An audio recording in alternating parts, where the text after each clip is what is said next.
Hi, Ronaldo here, and image headlines within Messenger is the Messenger hack for today. Now, those of you who are already familiar with Messenger, you know that your text, the formatting of your text, you really don't have much control with that, but you do have the flexibility of adding different content types inside of your messages. So in this case, we're only taking images and converting our text to images, just how we see Facebook doing. Facebook does this a lot. When you're making a post, they convert it into an image because images sell more, because images get consumed more by people. So we're taking that same concept from Facebook and then putting them into our messages.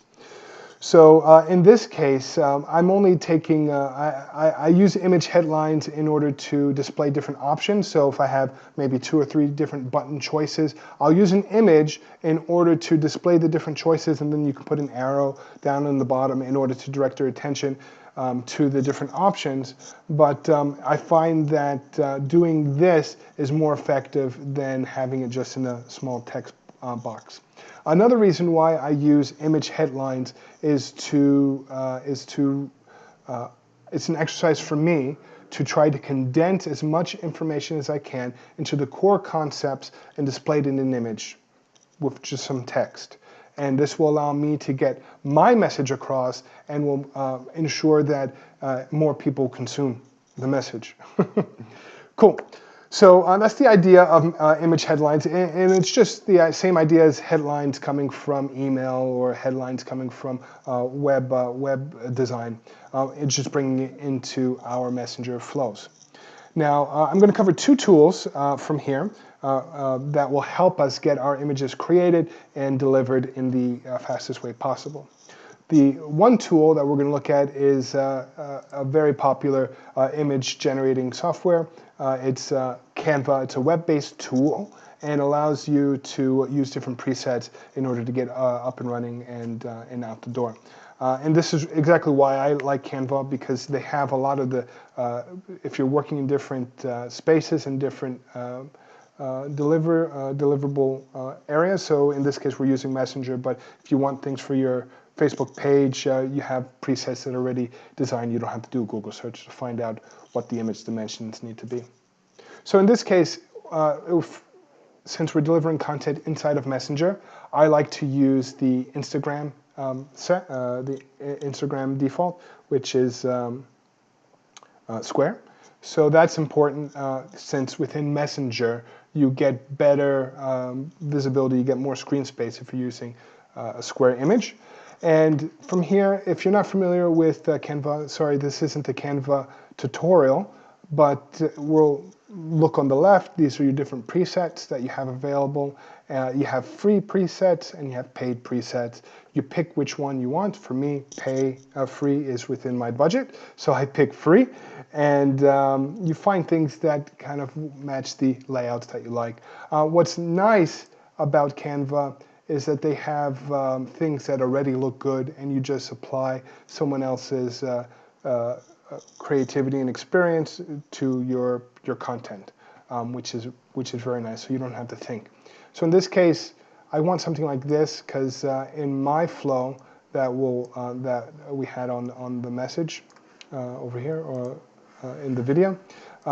Here I'm asking a question. This is actually for you. This flow is created just for this video. And it asks the question, what are the 3 attributes in every deliverable that your client gets to determine? And this essentially is the production triangle. The client can pick how much, whether or not they want something to be expensive or cheap, whether or not they want something delivered fast or slow, or they want the quality to be high or low. They get to pick any of those attributes, but they only get 2.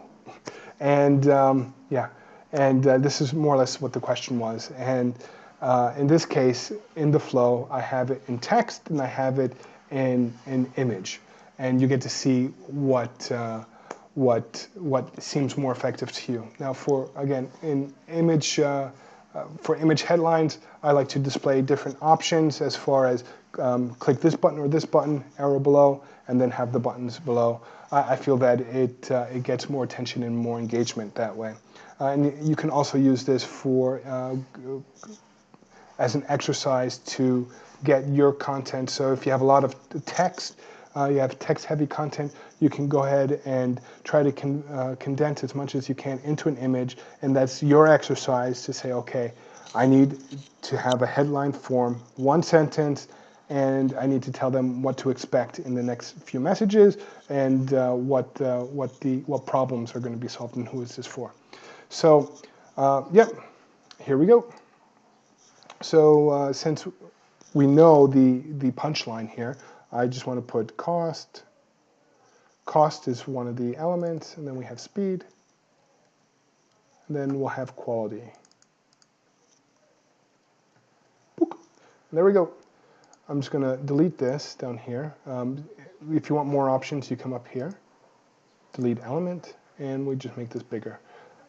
It keeps the scale, and it's beautiful, and we'll download that. So it's pretty easy. Once you already know the tools and their place, you can easily go ahead and create content this way. I like it a lot, image headlines. They're very valuable for me. And in order to get more deliverability, try to keep the images as small as possible. And I use tinypng.com in order to do that. So in this case, I have my image, and you can see that it varies depending on the image and what's sent. But here, I save 70% and 69% of the size has been reduced. So instead of 70K, we're at 21K. And that may not sound like a big difference, but every byte counts. So that's that. And let's go ahead and just drop this in. And drop the new image just for completeness, just to check out the flow. Cool. So that's image headlines. And well, that's the concept of image headlines, the tools that I use in order to get the best quality image at the lowest compression, and to get more engagement from my end users. So let me know what you thought about the idea of image headlines. Is this something that you'll think about using? Are you currently doing this sort of thing? What tools do you use? Just let me know. I'm very curious. So thanks for your time, and cheers. Oh, here's another one. If you want a master undo, because this image is something that I want to keep in my main flow, just go revert to publish, and done. So now I have my image back in there. So that's it. Thanks all. Cheers. Bye.